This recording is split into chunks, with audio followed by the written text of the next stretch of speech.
Hello everyone and welcome to my channel.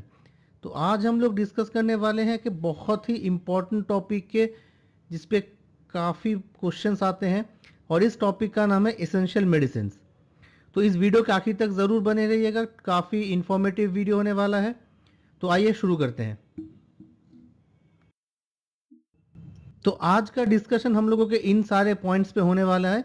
एक एक करके सारे पॉइंट्स को समझने की कोशिश करते हैं।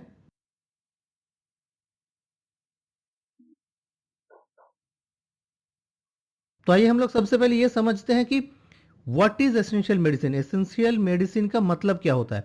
तो एसेंशियल मेडिसिन का मतलब वो है कि ये वो सारे मेडिसिन है जो पॉपुलेशन के प्रायोरिटी हेल्थ केयर नीड्स को सेटिस्फाई करता है। प्रायोरिटी हेल्थ केयर नीड मतलब वो सारे डिजीजेस जो हमारे लिए सबसे इंपॉर्टेंट है, क्योंकि सबसे ज़्यादा पेशेंट्स इन सारे बीमारियों से, सबसे ज़्यादा पेशेंट्स हमारे पास है, सबसे ज़्यादा लॉस ऑफ लाइफ हो रहा है, सबसे ज़्यादा मॉर्बिडिटी हो रही है, चाहे कुछ भी रीज़न हो। लेकिन जो हमारी प्रायोरिटी लिस्ट में सबसे ऊपर है, उन सारे डिजीजेस के लिए जो भी हमारे मेडिसिन है उनको हम लोग बोलते हैं एसेंशियल मेडिसिन। और इसका एक लिस्ट बनता है और इस लिस्ट का नाम है एसेंशियल मेडिसिन लिस्ट। तो ये जो हमारे एसेंशियल मेडिसिन है, हमारा इंटेंशन क्या है कि ये हमारे हेल्थ केयर सिस्टम में अवेलेबल रहे एट ऑल टाइम्स, मतलब हमेशा इनकी अवेलेबिलिटी होनी चाहिए। नॉट ओनली अवेलेबिलिटी, इनके डोजेज फॉर्म्स, जिन डोजेज फॉर्म में ये चाहिए हमको, सपोज अगर हमको टैबलेट चाहिए तो टैबलेट फॉर्म में अवेलेबल हो, अगर हमें इंजेक्शन फॉर्म में चाहिए तो इंजेक्शन फॉर्म में अवेलेबल हो, लेकिन जो भी डोजेज फॉर्म है उस एप्रोप्रिएट डोजेज फॉर्म में वो अवेलेबल होना चाहिए। तीसरा क्या है? तीसरा और इसका one of the most important component है कि क्वालिटी ऑफ द मेडिसिन। जो मेडिसिन हम लोग अवेलेबल करवा रहे हैं उनकी क्वालिटी एश्योर्ड होनी चाहिए। मतलब कि अंडर परफॉर्मिंग मेडिसिन या जो मेडिसिन की क्वालिटी के बारे में हमें एग्जैक्ट नॉलेज नहीं है या पता नहीं है, ऐसे मेडिसिन को हम कभी भी उन लिस्ट में नहीं रखेंगे। एंड चौथा एंड परहैप्स इसका मोस्ट इंपॉर्टेंट पॉइंट है, वो ये है इसके जो प्राइसेस है वो, या जो मेडिसिन का जो कॉस्ट है वो कॉस्ट ऐसा होना चाहिए जो एक इंडिविजुअल या हेल्थ सिस्टम अफोर्ड कर पाए। क्योंकि याद रखिएगा कि हम लोग प्रायोरिटी हेल्थ केयर नीड्स को ट्रीट कर रहे हैं। इसका मतलब है कि वो डिजीजेस जो सबसे इंपॉर्टेंट है। अब हो सकता है कि वो बीमारी जो बहुत सारे लोगों को एक साथ हो रखी हो, बहुत सारे पेशेंट्स है हमारे पास, तो ज़रूरी नहीं है कि सारे पेशेंट्स के साथ वो, या सारे पेशेंट्स के पास वो इकोनॉमिक अवेलेबिलिटी हो कि वो मेडिसिन खरीद पाए। या बहुत कॉस्टली मेडिसिन रखेंगे तो हो सकता है कि उनके पास वो कॉस्ट मेडिसिन सपोर्ट करने की एबिलिटी ना हो। तो इसीलिए कॉस्ट भी एक बहुत इंपॉर्टेंट पॉइंट है। और इस कॉस्ट को जानने के लिए एक फार्माको इकोनॉमिक स्टडी भी होता है। हम लोगों ने इससे जस्ट पहले एक वीडियो बनाया है जिसमें हमने फार्माको इकोनॉमिक्स पे एक डिटेल डिस्कशन किया है। उस वीडियो का लिंक आपको डिस्क्रिप्शन बॉक्स में मिल जाएगा, जाके उस वीडियो को भी एक बार चेकआउट जरूर कर लीजिएगा। तो आइए थोड़ा सा हिस्ट्री जान लेते हैं कि एसेंशियल मेडिसिन का कॉन्सेप्ट कैसे डेवलप किया है। तो दुनिया में सबसे पहली कंट्री जो एसेंशियल मेडिसिन लिस्ट बनाई थी, उस कंट्री का नाम है तंजानिया। तंजानिया ने 1970 में सबसे पहले एसेंशियल मेडिसिन लिस्ट बनाई थी। तंजानिया एक ईस्ट अफ्रीकन कंट्री है। WHO ने सबसे पहला, अपना पहला एसेंशियल मेडिसिन का जो मॉडल लिस्ट है वो बनाया था 1977 में, जिसमें टोटल 186 मेडिसिन थे। अब ये काफी बार एमसीक्यू में पूछा जाता है कि दुनिया में सबसे पहली कंट्री कौन है जो ये मिल लाई थी? तंजानिया। और WHO ने अपना सबसे पहला एसेंशियल मेडिसिन लिस्ट कब पब्लिश किया था? 1977 में, जिसमें टोटल 186 मेडिसिन थे। नेक्स्ट इंपॉर्टेंट पॉइंट है कि WHO अपनी मॉडल एसेंशियल लिस्ट को अपडेट करती है एवरी 2 इयर्स। ये भी बहुत इंपॉर्टेंट पॉइंट है, इसको भी ध्यान में रखिएगा कि हर 2 साल में WHO की जो लिस्ट है वो अपडेट होती रहती है। और करेंटली WHO जो यूज कर रहा है, जो लिस्ट WHO ने पब्लिश किया है, वो है उसका 22nd model list of essential medicine. और essential medicine list for children भी डब्ल्यूएचओ का अलग से निकालता है, उसका 8 लिस्ट चल रहा है। सो एसेंशियल मेडिसिन का 22nd list and essential medicine for children का 8 लिस्ट। तो ये दोनों भी एमसीक्यू पर्पस के लिए बहुत इंपॉर्टेंट है।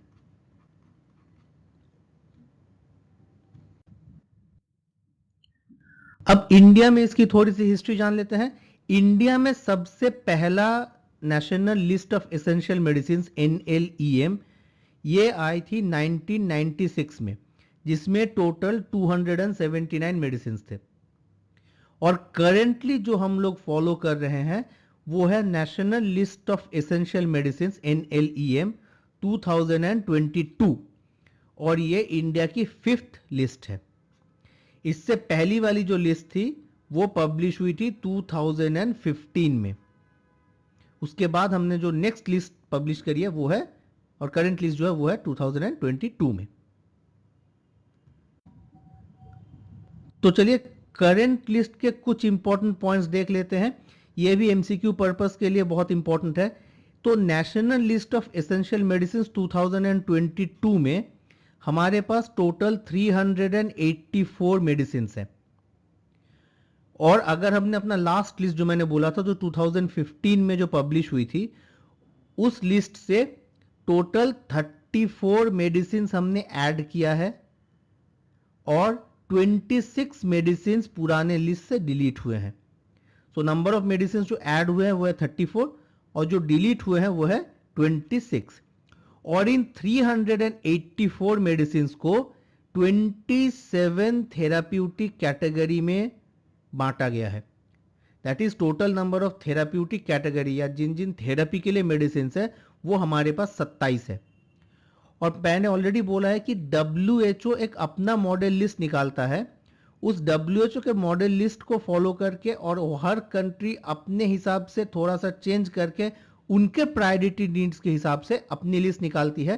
तो इंडिया में 384 मेडिसिन में से WHO के लिस्ट से 239 मेडिसिन लिए गए हैं। तो ये सारे आप ध्यान रखिएगा, क्योंकि ये सारे बहुत ही इंपॉर्टेंट पॉइंट्स है आपके एमसीक्यूज के लिए।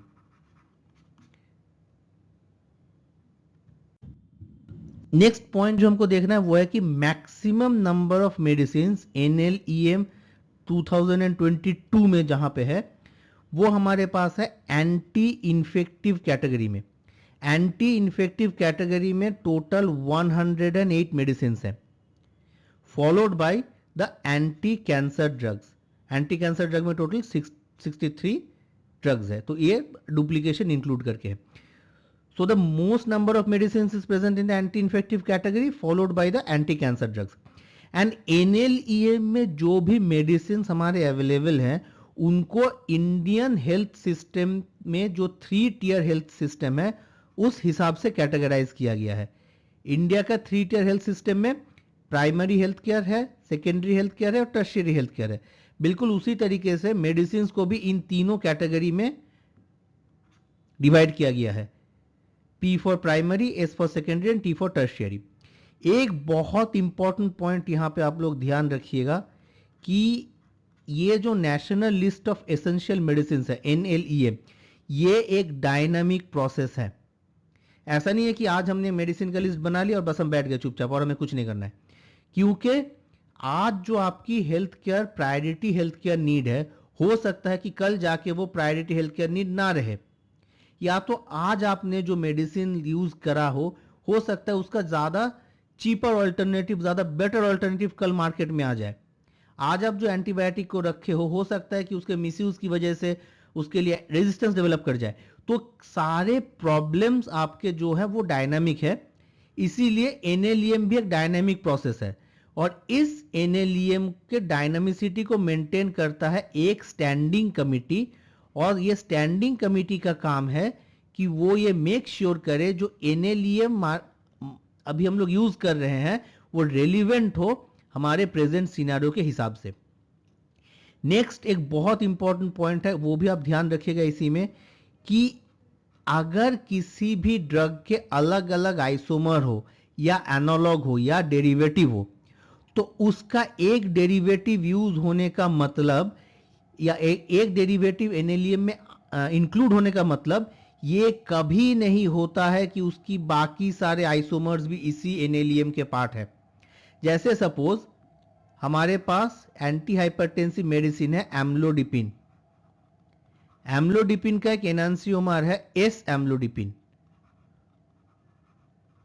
तो क्योंकि एम्लोडिपिन जो है एक कैल्शियम चैनल ब्लॉकर है, अब क्योंकि एम्लोडिपिन जो है वो एनएलईएम में इंक्लूडेड है, इसका मतलब ये कहीं नहीं है कि एस एम्लोडिपिन भी उसका इंक्लूडेड है। इनफैक्ट एस एम्लोडिपिन इंक्लूडेड नहीं है। दूसरा एक और एग्जांपल है, जैसे हमारे पास एक ड्रग है कार्बामाजेपिन,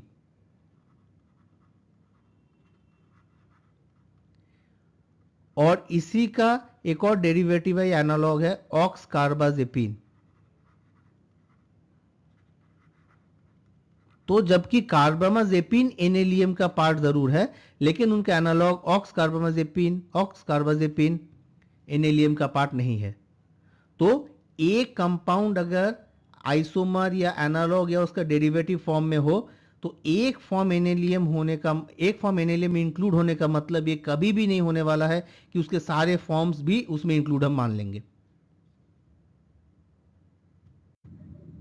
अब यहां पे हमने एनएलईएम का एक छोटा सा एग्जांपल आपको दिखाया है। ये पब्लिक प्लेटफॉर्म में अवेलेबल है। आप गूगल पे जाएंगे और टाइप करेंगे एनएलईएम 2022 तो पूरा पेज आपको देखने को मिल जाएगा। उसका जस्ट एक स्क्रीनशॉट हम आपको दिखाना चाहते हैं कि ये देखिए इसमें क्या लिस्ट बनी रहती है कि ये हमारे मेडिसिन है। तो सपोज एजाथ्रायोप्रिन, और मैंने ऑलरेडी बोला था कि 3 लेवल ऑफ हेल्थ केयर में मेडिसिन हमने बांटे हुए हैं।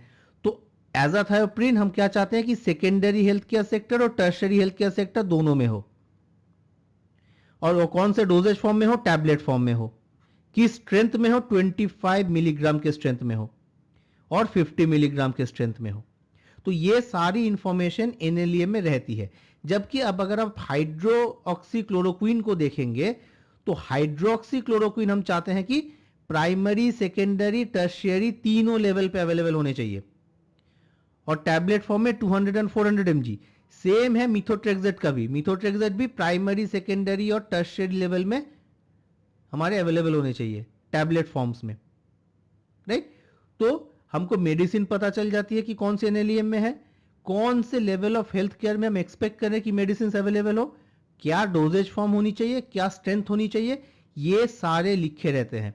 और ये जो मैं 27 कैटेगरीज की बात कर रहा था, इसमें देखिए जैसी ये कैटेगरी है कि disease modifying agents used in rheumatoid arthritis या DMARDs, उसके बाद anti allergic and medicine used in anaphylaxis. तो इस तरीके से 27 थेरेप्यूटिक कैटेगरीज में इन मेडिसिन को बांटे गए, इन 384 मेडिसिन को। चलिए अब हम ये समझने की कोशिश करते हैं कि जब WHO ने ऑलरेडी हमको एक model list of essential medicine दे दिया था, तो हम लोगों को अपना national list of essential medicine अलग से बनाने की क्या जरूरत पड़ गई। हम तो उसी लिस्ट को अडॉप्ट करके अपना काम चला सकते थे। लेकिन हमने सबसे पहले यही डिस्कस किया है कि एसेंशियल मेडिसिन वो होते हैं जो प्रायोरिटी हेल्थ केयर नीड को मीट करते हैं। अब ये जो प्रायोरिटी हेल्थ केयर नीड है, ये जो हमारे देश में है, जरूरी नहीं है कि पूरी इंडिया में ये या पूरे वर्ल्ड में रादर यही चल रहा हो, या पूरे वर्ल्ड के लिए वही लिस्ट से काम चल जाएगा। ठीक है, कि हमारे यहाँ के लिए सपोज ट्यूबरकुलोसिस, मलेरिया, ये सारे प्रायोरिटी हेल्थ केयर नीड्स है। लेकिन अब जरूरी नहीं है कि किसी एडवांस कंट्री में यही प्रायोरिटी हेल्थ केयर नीड्स होंगे, उनके नीड्स कुछ और हो सकते हैं। तो ये जो डिजीज बर्डन है, ये अलग अलग कंट्री में अलग अलग होंगे। दूसरा पॉइंट क्या है? दूसरा पॉइंट यह है कि इवन एक कंट्री के अंदर भी जो वेरिएशंस हैं वो भी देखने को मिलेंगे। जैसे कि कालाजार, जैसे सपोज कालाजार मोस्टली प्रिवेलेंट है बिहार रीजन में, जबकि जापानीज एंसेफेलाइटिस बिहार, असम दोनों जगह पे है। तो अब अगर हमको इस वेरिएशन को भी कंसीडर करना पड़ेगा प्रायोरिटी हेल्थ केयर को डिटरमाइन करने के लिए। तीसरा पॉइंट क्या है कि हमें हेल्थ केयर नीड इंडिया के हिसाब से कॉमन मैन या वुमेन के लिए मीट करना है।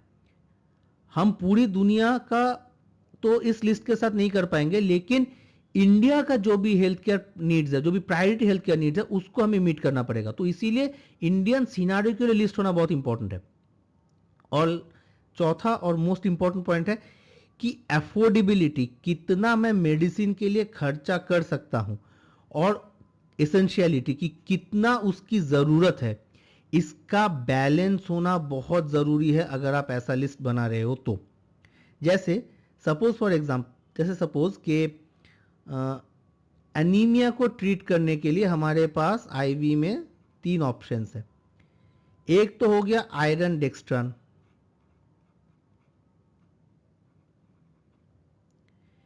एक हमारा हो जाएगा फेरस सुक्रोज,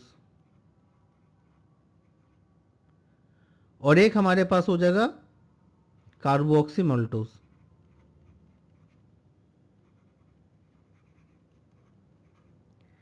अब इन तीनों में आयरन डेक्स्ट्रन जो है, इसके एडवर्स इफेक्ट सबसे ज्यादा है, ये सबसे चीप है।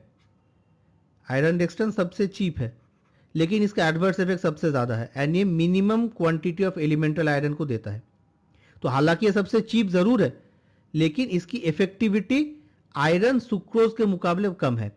अब आयरन सुक्रोज का एडवर्स इफेक्ट आयरन डेक्स्ट्रन से काफी कम है, और ये जितना एलिमेंटल आयरन देता है वो डेक्स्ट्रन से कई ज्यादा है। कार्बोक्सी मेल्टोज इनमें से सबसे सेफ है, लेकिन देन इसका कॉस्ट सबसे हाई है।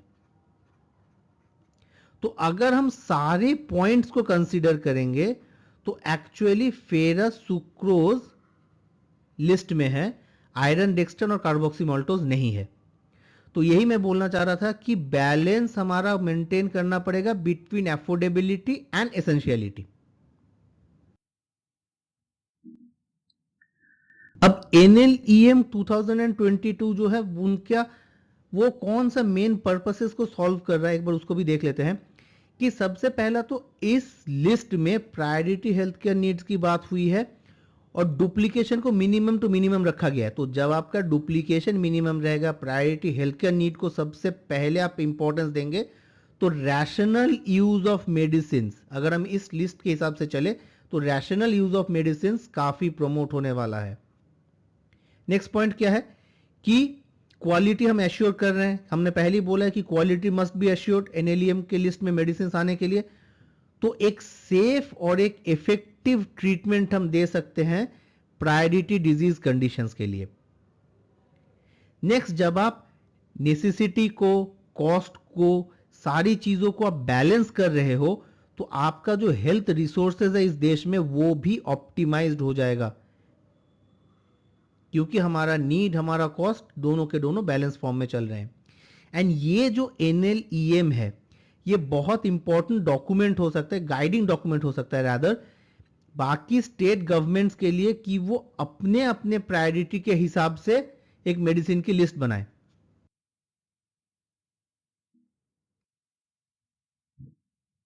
तो और कहां कहां पे ये national list of essential medicine जो हमारे पास है वो as a guiding document use कर सकते हैं। एक तो जो हम स्टैंडर्ड ट्रीटमेंट गाइडलाइन बनाएंगे। अब किसी भी डिजीज का स्टैंडर्ड ट्रीटमेंट गाइडलाइन अगर हम बनाएंगे तो वो पूरे पॉपुलेशन के लिए होगा, और अगर हम पूरे पॉपुलेशन के लिए कोई भी डॉक्यूमेंट बना रहे हैं या कोई भी गाइडलाइन बना रहे हैं, तो उसमें वो मेडिसिन होनी चाहिए जो पूरा पॉपुलेशन अफोर्ड कर पाए। तो ऐसे डॉक्यूमेंट बनाना या ऐसा गाइडलाइन बनाना है तो उसमें national list of essential medicine का बहुत इंपॉर्टेंट रोल रादर प्ले करेगा। नेक्स्ट क्या है, नेक्स्ट अगर हम हॉस्पिटल के लिए कोई फॉर्मूलरी प्रिपेयर करना चाहते हो तो, अब फॉर्मूलरी क्या होता है कि आपने अभी देखा कि जब हम national list of essential medicine की बात करते हैं तो उसमें बेसिकली हमको ये लिखा रहता है कि कौन सा मेडिसिन है, कौन से कंडीशन के लिए है, कौन से लेवल में होना चाहिए, प्राइमरी, सेकेंडरी या टर्शियरी, क्या डोजेज फॉर्म और क्या स्ट्रेंथ में होना चाहिए। अब हॉस्पिटल फॉर्मूलरी इसी का ही थोड़ा सा और वास्ट रैदर फॉर्म है, जिसमें बेसिकली इतने इंफॉर्मेशन के साथ साथ ड्रग का मैकेनिज्म ऑफ एक्शन भी, या ड्रग का कभी कभी एडवर्स इफेक्ट भी, उनकी इंटरेक्शन भी, कॉन्ट्राइंडिकेशन भी, सब कुछ लिखा रहता है। तो ये हॉस्पिटल फॉर्मूलरी बनाने के लिए जो हमारा national list of essential medicine है, ये एक गाइडिंग डॉक्यूमेंट के हिसाब से हम यूज कर सकते हैं। नेक्स्ट पॉइंट क्या है कि चाहे पब्लिक सेक्टर हो या प्राइवेट सेक्टर के हॉस्पिटल्स हो, उनको कौन सी मेडिसिन सबसे पहले खरीदनी चाहिए और किसकी सप्लाई हमको हमेशा मेक श्योर करना पड़ेगा कि किसी भी मोमेंट पे ये मेडिसिन अवेलेबल हो, उसके लिए national list of essential medicine एक बहुत इंपॉर्टेंट गाइडिंग डॉक्यूमेंट है। नेक्स्ट, रीइंबर्समेंट हो, अगर ये रीइंबर्समेंट फार्मास्यूटिकल प्रोडक्ट का हो रहा है बाय द एम्प्लॉयर्स या रीइंबर्समेंट हो रहा है बाय द इंश्योरेंस कंपनीज, चाहे कोई भी क्लेम को हम सेटल करने की कोशिश कर रहे हो, तो उस क्लेम को सेटल करने में भी बहुत इंपॉर्टेंट रोल प्ले करेगा हमारा ये national list of essential medicine. एक बहुत इंपॉर्टेंट टॉपिक या बहुत इंपॉर्टेंट पॉइंट आप यहां पे देख लीजिए कि नॉट ओनली यहां तक नहीं, इवन अगर हम स्टूडेंट्स की या हेल्थ केयर प्रोफेशनल्स की ट्रेनिंग की बात कर रहे हैं, तो उसमें मस्ट नो टॉपिक कौन से हैं, कौन से टॉपिक ऐसे हैं जिसके बारे में उनको, ड्रग्स ऐसे जिनके बारे में उनको बिल्कुल पता होना चाहिए, वो है national list of essential medicine. तो चाहे आप हेल्थ केयर सेक्टर के साथ किसी भी शेप फॉर्म या वे में जुड़े हुए हो, चाहे डॉक्टर हो, चाहे नर्सिंग स्टाफ हो, चाहे पैरामेडिकल स्टाफ हो, ये नॉलेज होना बहुत जरूरी है कि एसेंशियल मेडिसिन क्या है और एसेंशियल मेडिसिन का कॉन्सेप्ट क्या है। नेक्स्ट हम लोग ये देखते हैं कि जब 2022 का जो NLEM बना था, national list of essential medicine जो बना था, उसमें इंक्लूजन क्राइटेरिया क्या क्या थे। तो उसका इंक्लूजन क्राइटेरिया है कि सबसे पहले इस लिस्ट में वो मेडिसिन आते हैं जो यूजफुल होते हैं उन डिजीजेस के लिए जो एक पब्लिक हेल्थ प्रॉब्लम है इंडिया में, जैसे कि suppose malaria, suppose tuberculosis, diarrhoea. तो ये सारे हम मेजॉरिटी, हमने पहले ही बोला कि प्रायोरिटी हेल्थ केयर नीड को सेटिस्फाई करना पड़ेगा। नेक्स्ट पॉइंट क्या है, एंड ये तो गोज विदाउट सेइंग कि वो मेडिसिन लाइसेंस्ड या तो अप्रूव्ड होना चाहिए इंडिया में by the drug controller general of India या DCGI। तो इंडिया में drug controller general of India licensing authority है और drug controller of general of India या तो CDSCO, central drug standard control organisation, ये हमारे लाइसेंसिंग अथॉरिटीज होते हैं इंडिया के मेडिसिन को जो अप्रूव करते हैं। नेक्स्ट पॉइंट क्या है कि जो भी मेडिसिन को हम इंक्लूड कर रहे हैं उनकी एफिकेसी और उनकी सेफ्टी ये प्रूव्ड होना चाहिए, और ये प्रूव हमको कोई साइंटिफिक एविडेंस से ही मिलना चाहिए। ऐसा नहीं है कि हम कोई अनसाइंटिफिक एविडेंस को दिखा करके ये प्रूव करना चाह रहे हैं कि हमारा मेडिसिन एफिकेशियस या तो सेफ है। एंड नेक्स्ट इंपॉर्टेंट पॉइंट है कि ये मेडिसिन कम्युनिटी को या पूरे पॉपुलेशन के लिए अफोर्डेबल होना चाहिए। बहुत एक्सपेंसिव मेडिसिन अगर मैंने रख दिया तो ऑब्वियसली कम्युनिटी अफोर्ड नहीं कर पाएगी। नेक्स्ट क्या है कि अगर कोई भी मेडिसिन नेशनल हेल्थ प्रोग्राम के अंडर आ रहा है, कोई भी नेशनल हेल्थ प्रोग्राम के अंडर या कोई भी नेशनल डिजीज कंट्रोल प्रोग्राम के अंदर मेडिसिन आ रहे हैं, तो ऐसे प्रोग्राम के अंडर आने वाले सारे medicine national list of essential medicine के पार्ट होंगे, NLEM का पार्ट होगा वो। जैसे कि ivermectin accelerated plan for elimination of lymphatic filariasis के अंडर आता है, तो इसका मतलब है कि आइवरमेक्टिन भी NLEM का पार्ट होगा। अब अगर किसी भी एक थेराप्यूटिक क्लास का, किसी भी एक क्लास का एक से ज्यादा मेडिसिन हमारे पास ऑप्शन में अवेलेबल है, जैसे कि सपोज पेंटोप्राजोल GERD के लिए, या उसके बाद रेबेप्राजोल, उसके बाद ओमेप्राजोल, तो इस कंडीशन में एस्मोप्राजोल, तो इस कंडीशन में क्या होगा कि एक प्रोटोटाइप ड्रग को ही हम लोग सिलेक्ट करेंगे। जो बेस्ट सूटेड हो, उसका कॉस्ट, उसकी नेसेसिटी, उसके सारे पॉइंट्स को देख के सिर्फ एक को ही चूज किया जाएगा, बाकियों को नहीं इंक्लूड किया जाएगा। And next and most important point इसमें ध्यान रखने वाला यह है कि price of the total treatment को हम कंसीडर करेंगे, यूनिट प्राइस को नहीं। अब इसका क्या मतलब है? सपोज हमारे पास दो मेडिसिन है, मेडिसिन ए और मेडिसिन बी। किसी भी डिजीज के लिए मेडिसिन ए को भी 10 दिन खाना है, मेडिसिन बी को भी 10 दिन खाना है, लेकिन मेडिसिन ए को दिन में 2 बार लेना पड़ेगा और मेडिसिन बी को दिन में 1 ही बार लेना पड़ेगा। मेडिसिन ए का जो कॉस्ट है वो है 5 रुपया और मेडिसिन बी का जो कॉस्ट है वो है 7 रुपया। तो अब अगर आप यूनिट प्राइस देखेंगे तो मेडिसिन बी जो है वो ज्यादा महंगा इन कंपैरिजन टू मेडिसिन ए, लेकिन हम यूनिट प्राइस नहीं देखना है। अब अगर 5 रुपए की दवाई दिन में 2 बार खानी है तो दिन का कितना हो जाएगा? 10 रुपया, और 10 दिन खाना है तो 100 रुपया। सिमिलरली अगर 7 रुपए की दवाई दिन में 1 ही बार खानी है तो 7 रुपया, और 10 दिन खाना है तो टोटल कॉस्ट 70 रुपया। ये टोटल कॉस्ट ऑफ ट्रीटमेंट मुझे देखना है, ये यूनिट कॉस्ट नहीं। यूनिट कॉस्ट देखूंगा तो मुझे लगेगा कि ए ज्यादा बेटर है, लेकिन जब मैं टोटल कॉस्ट देख रहा हूं तो मैं देख रहा हूं ए नहीं, एक्चुअली ज्यादा बेटर मेडिसिन बी है। तो ये पॉइंट आप लोग जरूर ध्यान में रखेंगे।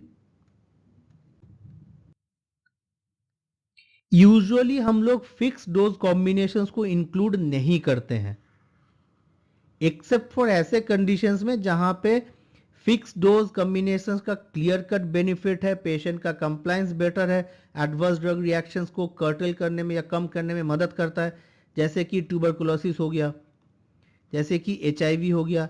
इन सारे कंडीशंस में हम लोग फिक्स डोज कॉम्बिनेशंस को भी दे सकते हैं, पर नॉर्मल कंडीशंस में इनको इंक्लूड नहीं किया जाता है। एंड जैसे कि मैंने ऑलरेडी बोला है कि ये medicine primary, secondary, tertiary 3 level पे डिवाइडेड है, तो ये मेडिसिन तीनों जगह पे एक्सेसिबल भी होने चाहिए कि प्राइमरी लेवल की दवाएं प्राइमरी लेवल में मिलना भी चाहिए।